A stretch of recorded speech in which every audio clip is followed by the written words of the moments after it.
Well, kind of embarrassing to, I shouldn't call it embarrassing, when I've seen some of the beautiful systems, aquaponic systems set up, and then show my little ratty system here. But anyway, I just about given up everything. A couple of months ago, sold about 600 fish from down there in the pond. 600 fish, $600 worth of fish, about 110 or 15 fish. But anyway, and I had emptied this grow bed, that one over there. Then I had turned the one over here that you see, I had turned that one into just a fish tank, and hopefully trying to save my, excuse me, my water hyacinths. And so I even tore down an 8-foot bed here. Materials are over there. Anyway, I had another 8-foot bed here that I tore down. And reason for these holes in here was that I had tomatoes here last year that I couldn't even get to. It was such a jungle. So I had to cut a hole to even be reached through and get the tomatoes.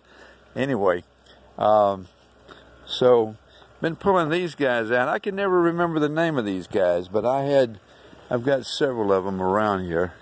But anyway, right now, found some seeds for the, excuse me once again, I found seeds for the lettuce, and I took and just sprinkled it in, and then I rake over the ground, and this is what I've got. So I got to pull this up and take some in. Cabbage, and you know, I've had these worms that come in here and eat. I mean, they do some serious damage. Finally, yesterday, I pulled the leaf back to one, and after, I don't know, 2-3 years, I had never been able to find one of those worms. Just the damage they do. But I found one yesterday. Nasty looking thing. Anyway, I just started these zucchinis. Put them out. This guy came up volunteer, and I'm just letting him go to seed right now. Anyway, just put this bed together yesterday. This had been nothing but a mosquito fish tank, and nasty. Oh my goodness, it smells something terrible. So I took it out, washed all the stones down, put them back in, and underneath I've got more lava rock and stuff, which will help secure the roots a little better. And I don't know why I'm having such a hard time with water hyacinths. I cannot. A couple of years ago, I think 2014, 2016, I had water hyacinths where I was taking, I don't know, half a dozen out a week. I mean, big, massive plants, taking them out and feeding them to the chickens. And but no, put a couple of these guys out. Let's see, my water is peeking out here. See, and in a few minutes it'll start draining with the bell siphon, which is hidden up under here now. These beets were growing in the so I've only got a few of my butterfly koi left. I ordered 10 from Florida, and this guy will probably be dead before the day's over. He's been acting really funny, but I'm just losing fish left and right. And I have this continuous flow. It goes down to the pond and over and back around to the tanks, then through here, and then it's fed into the grow beds.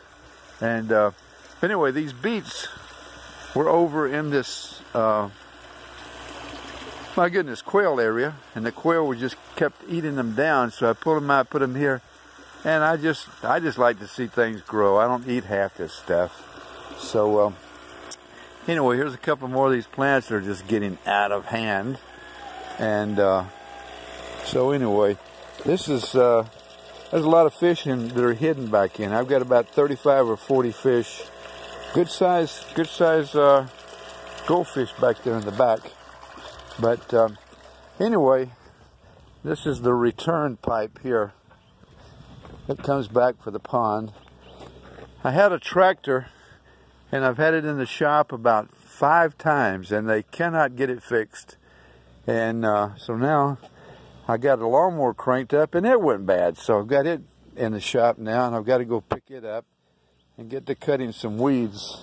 But anyway, this is my tank, and almost every day I've come out and found some of my biggest koi, the ones that I bought, was so happy to get for 20 bucks. And most of them, this pond was really in a mess because I did have a pool pump sitting here, and it pumped the water up into the filter and then it came out over here. Let me see, like this. Just a second. Ta-da, ta-da. Okay. Yeah, see. So what I did was I kind of quickly hooked up this submersible pump, and I have it routing through. And sometimes when I've let the pond get too much water, or it rains and starts filling up more, then I can pump it over into these holding tanks, and then I use that to water my plants.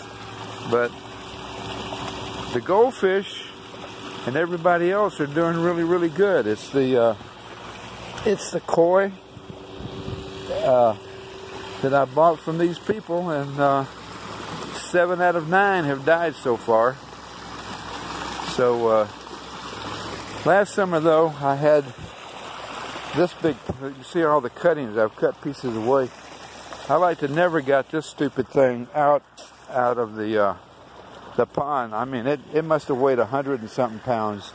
So I cut all this away, but with it growing, and then I had my parrot feathers growing all in there. They had a lot of shelter, and but when I sold that $600 worth of fish, gonna have to clean these out. Every once in a while I take these out, flush them, and I flush them out into this area over here, and then I pump the water up into this tank, and then later on I come in and I pulled all this sediment out and put that in my garden, and because that's just bona fide fish poop. So anyway, okay, that's about it. I can't think of anything else, except I did get another Superior pump that's a really husky thing, because this one can't stand the pressure of the one I just got. It's a 91359 on Amazon for $79.